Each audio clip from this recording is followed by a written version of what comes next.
Hi, and welcome to my channel. I'm Katie Hoffman, and today I'm going to be talking to you about free homeschool curriculums that I have loved.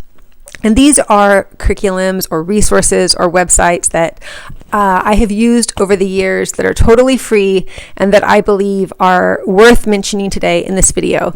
And some of them are more comprehensive and some of them are subject specific, and all of them are going to be with their links in the description box below so that you can click on them and go straight there instead of posting them, because one of them, like LibriVox, doesn't have, you can't use the www in front of it, and so I'm just going to link them. But here they are. My first one is AmblesideOnline.org, and Ambleside is a really great homeschool curriculum. It's made by people who homeschooled their own kids, and they tested the materials, and I have been using it probably since around the time my oldest, who's 21 now, was maybe about 5 or 6. And one thing about Ambleside Online, keep running out of air. Okay, I try it and then I run out of air. Why is this happening? I don't know why it's happening to me. Why am I running out of air? Yeah. Hi, welcome to my channel. I'm Katie Hoffman, and today I'm going to be talking about free homeschool curriculums that I have loved. And these are curriculums or resources or websites that I really believe are really great, and some of them are more comprehensive and then some of them are more specific, but I think all of them are really valuable. And really, I think that if you use these websites and you're on a really tight homeschool budget, you could probably do 95% of your homeschooling just with these websites, and then only need to spend about a little bit of money to supplement the rest on maybe a reading program or some high school testing. But other than that, I think you really could do most of your homeschooling with just these resources. So the first one that I have loved is Ambleside Online. Ambleside Online is has been around for a long time. I probably started using it back when my oldest was about 5 or 6, and he's 21 now. And Ambleside Online is very comprehensive. It has every subject. There are, I think for math, it will point you to a paid resource, and then it also links to some paid books. But the thing about Ambleside that makes it really great is the majority of books that are listed and the majority of resources that Ambleside links to are all in the public domain, which means that Ambleside is a curriculum where they lay everything out for you in every grade, and then they link to what you need to do the curriculum. And everything they link to or most of what they link to is free, so it continues to be free. So it's really great.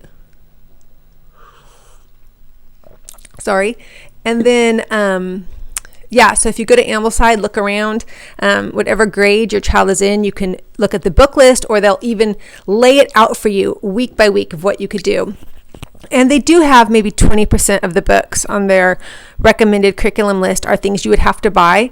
I have bought a lot of them and used them over the years. I think that they're great, but if you are on a tight budget, I think you really could get by without buying them and just sticking with the free resources, or maybe checking them out from the library, or buying 1 or 2 by one author if it's an author they recommend over and over, and just seeing if it's something that really works for you or not without having to buy all the books. So Ambleside Online is the first one. My second one is LibriVox.org. LibriVox is, Ambleside links to LibriVox a lot, and LibriVox is audiobooks. So LibriVox is going to be kind of like Amazon's Audible, except it's based on books that are in the public domain, which is also what Ambleside does. It relies heavily on public domain books. And so LibriVox does the same thing. And it's all volunteer readers who have just donated their time and read books that are in the public domain. And like, we love Kara Schellenberg. If you do an island story from Ambleside, you'll come across her. Or there's just been different readers over the year that we've heard so often that you just feel like you kind of know them. And so we love LibriVox, and especially using the book recommendations from Ambleside and then listening to them on audiobook through LibriVox is just great. Especially for me, I found when my kids were younger, and I still have a 5th grader, but especially like second grade or third grade, for the afternoon homeschooling time, when maybe if I had a baby that was going to take a nap or I just needed to get some stuff done, then my older kids that were still not super independent, so older at the time would be like second or third grade, fourth grade, I could have them listen to an audiobook for an hour or two while they played with blocks or while they did Play-Doh, while they did a hands-on craft, and then they would listen to an audiobook. And then maybe every 10 or 15 minutes or so, I would come in and have them give me a summary. And so that way they were still having to narrate to me what it was about, but it was mostly hands-off. And so LibriVox was a great way to homeschool when I had a baby or just had anything I needed to get done. So LibriVox is great. The next website links from Ambleside, but that's Gutenberg.org. And Gutenberg is one of many where there's just a lot of public domain books for free. If you don't want to go with a curriculum like Ambleside where they've already laid out for you a whole bunch of resources, but you want to do all the groundwork and find the resources yourself, a website like Gutenberg is just going to have a huge amount of public domain books that are completely free to read online, and you can just look through that. Also LibriVox, you could look through that and just find a huge amount of public domain books. All right, this next one you've probably heard about, maybe not, but it's quite famous. I feel like I've met the most people that have heard of this one. It's khanacademy.org. And Khan Academy it's really grown over the years and become really comprehensive. When we first joined Khan Academy, it was right at the beginning. And so our kids actually, for their username, like my son James got the username James, and my son Austin had the username Austin. And we literally were that early on Khan Academy.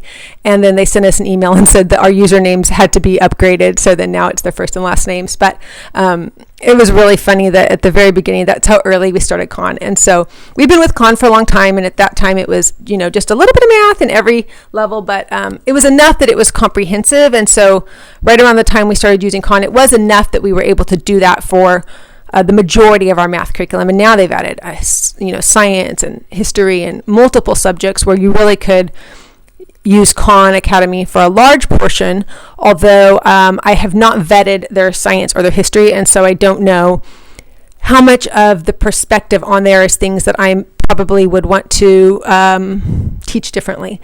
So like if they're teaching a view of history that is based on hunter-gatherers and not on creation, I probably would avoid that. Or at least just be there to explain to my kids, like, hey, as Christians, we don't believe in hunter-gatherers because God made man brilliant right at the beginning. He put them in a garden and taught them how to farm. He taught them agriculture from the very beginning. So why would we have hunter-gatherers? We have them now, right, in Papua New Guinea, but we didn't have them then. But I don't know, they might not. So I might be, Okay, so then the next thing that I love, the next free homeschool curriculum that I recommend is this one I had to link. There's no way to say this one. But it's going to be, if you look in the description box, under standardized tests, grades 3 through 7. And one thing I've always done that I love doing for math was sometime maybe in the middle of the year, maybe in the summer, just whenever it felt right or seemed right, I would give my kids a standardized test in math and sometimes in English based on either their grade or the grade above them, or sometimes the grade below them, just whatever I thought needed to be done. So let's say I'm thinking maybe at the end of 5th grade, I'd give my 5th grader a standardized 5th grade math test. And that way, if there's anything she misses, I'm able to find that gap and reteach it right away.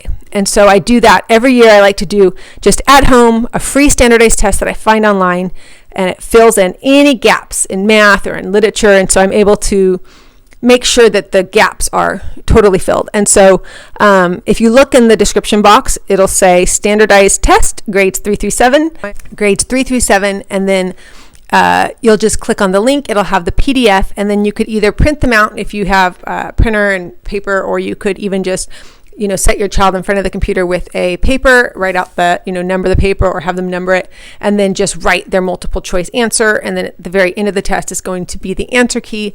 And that way you'll see the gaps. Another placement test that's really great is Saxon Math. And we have used Saxon Math for a couple of years of curriculum, which is a a paid curriculum, and that was because my kids have not always done free homeschool. We have enrolled them in actually a couple different co-ops over the years and different programs, and so they have done Saxon. But Saxon on the Sunlight website has a placement test, and so again, you can use that and find gaps. So sometimes I've had my kids just kind of work through it, starting at the very beginning and up to their current grade, or maybe even up to a grade or two above, and then I can see what do they not understand very well, and then we can just go through every problem they got wrong and reteach it and just kind of make sure that they know that and they master it. So that's what I love doing for math every year, just to make sure that we just don't want to miss something as we train our kids. And then the final thing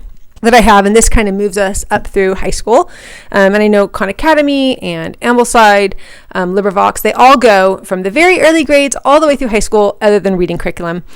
But this final one is the SAT subject tests. College Board, which made the SAT test, offers subject tests, which is how to prove mastery, not of the full SAT test, which is focused on literature and math, but on subjects like science, or specifically physics, or specifically chemistry, or history, like specifically modern history, or maybe a language. And so the SAT subject tests really cover individual subjects. And I think when I last checked, if you want your homeschool child to apply to an Ivy League school or a more difficult school to get into, some of them do require multiple SAT subject tests to prove that not only have they mastered the regular SAT and gotten a really high score, but they also have gotten really high scores in science or in another subject. So the SAT subject tests are individual tests that cover different subjects, and I like to go through those also. So there's a link to that.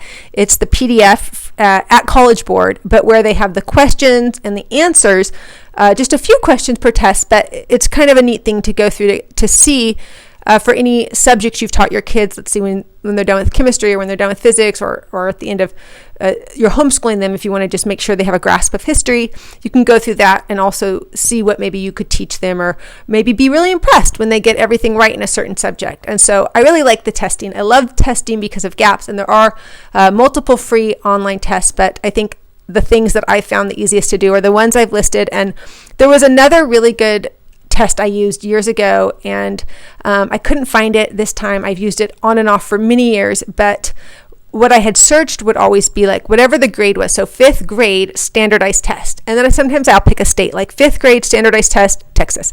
5th grade standardized test, California.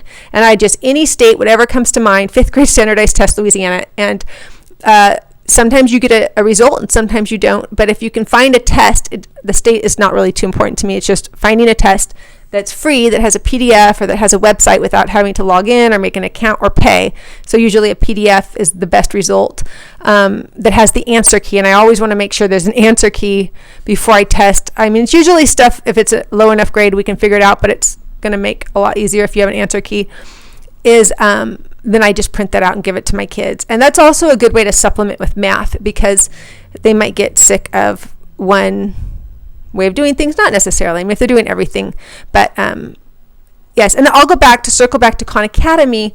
Once your child does start studying for the SAT test, they have great SAT test resources that I've loved and we've really used, that have been really great. So that's my free resources for homeschooling, and thank you so much for watching, and I hope you have a great day. Bye.